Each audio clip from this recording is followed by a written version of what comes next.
Hey everyone, welcome back to another video. In this video I'm going to talk about how to fix iPhone contact name is not showing in the incoming calls. And if you've gone through this kind of issue, this is what we have to do. So the first thing what we need to do is we have to go over here, tap on the settings.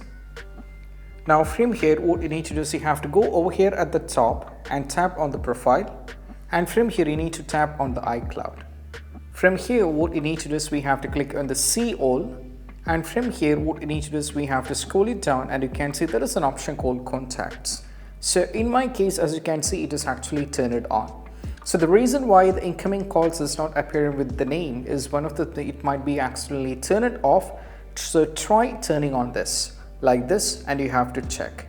If not, what you need to do is after try turning on this, still if you're having the trouble, you can try turning off this and try turning it back. It's like a fresh start. So that might even help you guys out as well. So you have to try two steps here. Once you check it, what you need to do is we have to go back. Now go back to the settings once again.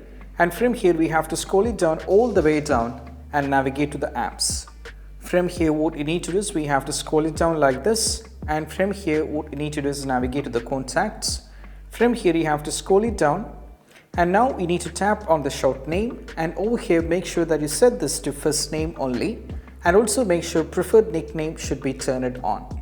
Now we just need to go back here, and from here we need to search here for one more app that is called phone. So you have to type here for PH. Now from here you have to tap on it. Now from here we have to scroll it down all the way down, and over here as you can see, if you scroll it down a little bit, you can see the dial assist. This should be turned on. Even after trying with this, still if you're having any kind of a trouble after all these steps, what you need to do is you can just try go over here in the profile once again. Now if you scroll it down, you can see there is a sign out option. Just sign out and you have to log in back, and afterwards regarding the issue regarding this will be completely solved, and this is what we have to do. And I hope this quick video is helpful. That's it. Bye.